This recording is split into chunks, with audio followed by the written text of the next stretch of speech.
नमस्कार दोस्तों, नमस्ते। केवाईपी यूट्यूब चैनल में आपका स्वागत है। और आज की वीडियो में हम आप लोग को बताने जा रहे हैं कि बिहार सरकार के द्वारा डीजल अनुदान की जो प्रक्रिया है वो चालू कर दिया गया है। यानी आप अब ऑनलाइन करके डीजल अनुदान जो प्राप्त करते हैं वो खरीफ फसल का डीजल अनुदान प्राप्त कर सकते हैं।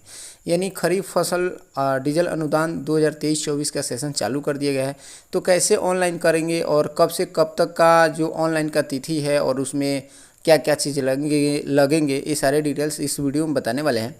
तो बने रहिए इस वीडियो में। चलते हैं वीडियो की अगली कड़ी में और पूरे डिटेल्स में बताते हैं।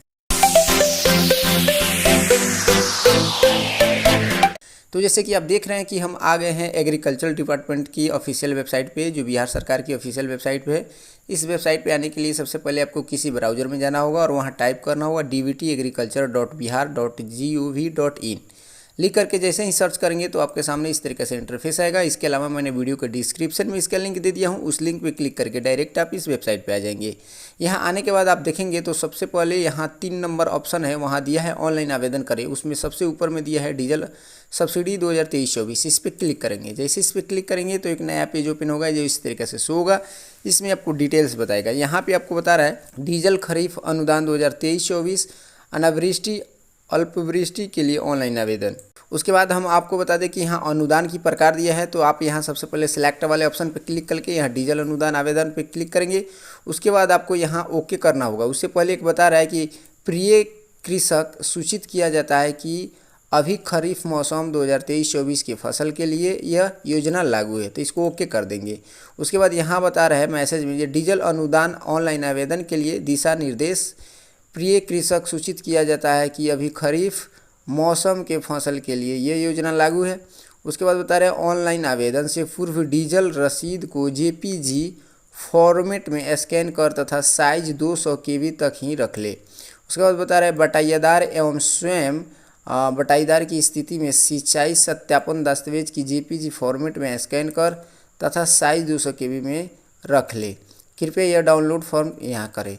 तो अगर वो जो बटाईदार है, मान लीजिए आपके पास ज़मीन नहीं है और दूसरे किसी का ले करके बटाईदार पे बोते हैं, तो उसका एक यहाँ पे फॉर्म मिलता है। इस पर जैसे क्लिक करेंगे तो फॉर्म मिलेगा इस तरीके से। इस फॉर्म को डाउनलोड करके आप क्या करेंगे, खाता खेसरा भर देंगे, अपना नाम भर देंगे, पंचायत भर देंगे, गाँव का नाम, जिला का नाम भरने के बाद पूरा मोबाइल नंबर भर के हस्ताक्षर करके उसके बाद आपको क्या करना होगा, एक वार्ड सदस्य आपके यहाँ होंगे, चाहे मुखिया होंगे, चाहे सरपंच होंगे या पंचायत समिति के सदस्य होंगे, उसमें से किसी एक व्यक्ति से यहाँ सिग्नेचर करा लेंगे। उसके अलावा कृषि जो समन्वय का हस्ताक्षर होता है, जो ब्लॉक लेवल पे होते हैं, उनका हस्ताक्षर होगा। और उसके बाद आपका यहाँ पे अंगूठे का निशान होगा या सिग्नेचर होगा। उसके बाद इसको अपलोड करना होगा। जैसे ये फॉर्म को अपलोड करेंगे तो कैसे अपलोड करेंगे, तो मान लीजिए अगर आपके पास निजी ज़मीन नहीं है तब के लिए है, मतलब आप बटाईदार होंगे तो। उसके अलावा यह बता रहे आपके पास जो डीजल का रसीद होना चाहिए वो 22 जुलाई 2023 से 30/10/2023 तक का ही मान्य होगा। यानी इसके बीच की रसीद होना चाहिए, कंप्यूटराइज होना चाहिए। जैसे हम पेट्रोल पंप पे जाते हैं और तेल लेते हैं तो वहाँ से जो डीजल का रसीद लेते हैं वो इस तिथि के बीच का होना चाहिए। उसमें एक और चीज़ बता रहे हैं कि आपका जो पंजीकरण रसीद जो है, जब डीजल ले रहे हैं तो आप वहां जा कर के अपना जो किसान पंजीकरण है उसका जो नंबर है वो बताएंगे तो उसमें चढ़ाया जाएगा। ठीक, वैसे में पिछले साल क्या हुआ था, ऐसा ही रूल लागू हुआ था। तो शुरुआत में ऐसा रूल था, लेकिन बाद में आप डीजल रसीद लेकर के आते थे और अपना पंजीयन संख्या चढ़ा करके सिग्नेचर कर देते थे, उसके बाद अपलोड कर देते थे, उस पर भी पैसा डीजल अनुदान का मिल जाता था। तो इस बार क्या होगा, इस बार भी वैसा ही होगा कि अभी जो डीजल रसीद है उस पर आपका पंजीयन संख्या चढ़ाना है, ऐसा तो बता रहा है। लेकिन दोनों स्थिति में हमको लगता है वैसा ही मिल जाएगा। अगर आपके पास रसीद रहता है और उस पर अपना पंजीकरण संख्या चढ़ा देते हैं और सिग्नेचर कर देते हैं, अपलोड कर देते तो ये चीज़ यहाँ तक हो गया। अब आगे यहाँ पे अपना जो किसान पंजीकरण है वो पंजीकरण आप यहाँ पे डालेंगे।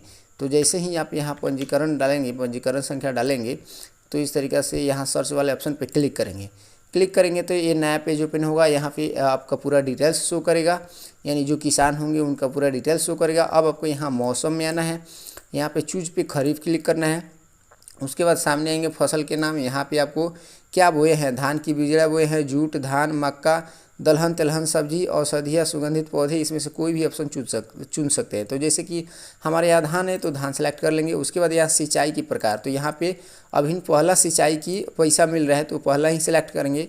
उसके बाद यहाँ किसान के प्रकार में आएंगे तो यहाँ स्वयं है, बटाईदार है या स्वयं बटाईदार है, इस पर देख करके आपको जो है, अगर स्वयं है तो आप यहाँ क्लिक करेंगे, अगर बटाईदार है तो इस पर क्लिक करेंगे, और स्वयं और बटाईदार है तो इस पर क्लिक करेंगे।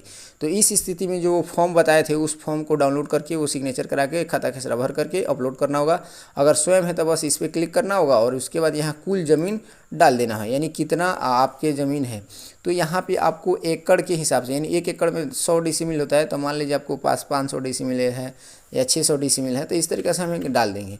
अगर 200 डेसिमिल डालते हैं तो उसके बाद आपको यहाँ पे खाता खेसरा डालना होगा और 200 डेसिमिल ज़मीन आपको यहाँ पूरा करना होगा। तो जैसे कि यहाँ खाता डाल देंगे, यहाँ खेसरा डाल देंगे, यहाँ थाना नंबर डाल देंगे, यहाँ एक खाता खेसरा में कितना डेसिमिल ज़मीन है। उसके बाद आपके उस आर चौहदी के बगल में 2 व्यक्ति का नाम लिखना है। जैसे आर चौहदी होता है तो चारों तरफ का नाम लिखा जाता है, लेकिन यहाँ 2 ही नाम लिखना है, एक अगल के एक बगल के। तो यहाँ पे एक किसान का नाम लिख देंगे कि आपके खेत के बगल में किनका खेत है, और फिर यहाँ एक व्यक्ति का नाम लिख देंगे। फिर यहाँ ऐड वाले ऑप्शन पे क्लिक करके नया ऑप्शन ओपन कर लेंगे। तो यहाँ पे फिर उनका इस तरीके से डालेंगे। तो ऐड इसलिए नहीं हो रहा है क्योंकि मैंने ये पहला अभी नहीं भरा है, तो जैसे इस पर भर देंगे तो ऐड वाला ऑप्शन आएगा। तो इस तरीके से करके आपको 200 डेसिमिल ज़मीन पूरा करना होगा। 200 डेसिमिल ज़मीन पूरा करने के बाद ये सिंचित भूमि रकबा भी यहाँ 200 ऑटोमेटिक ले लेगा। अगर नहीं लेता है तो आपको यहाँ पे भर देना है, जैसे कि यहाँ 200 है तो 200 भर देंगे। उसके बाद यहाँ क्रय की गई डीजल, आप जो डीजल क्रय किए हैं उसका लीटर में, यानी कितना लीटर डीजल खरीदे हैं उसका डाल देंगे। उसके बाद जो रसीद रहता है उसी रसीद पर रहता है डीजल का मूल्य, उस जो रसीद है उस पर जितना मूल्य है उतना ही यहाँ डालेंगे। उसके बाद यहाँ डीजल का जो रसीद संख्या होता है यहाँ डाल देंगे, और उसके बाद किस तिथि का वो रसीद कटा हुआ है उस तिथि को यहाँ सेलेक्ट कर देंगे।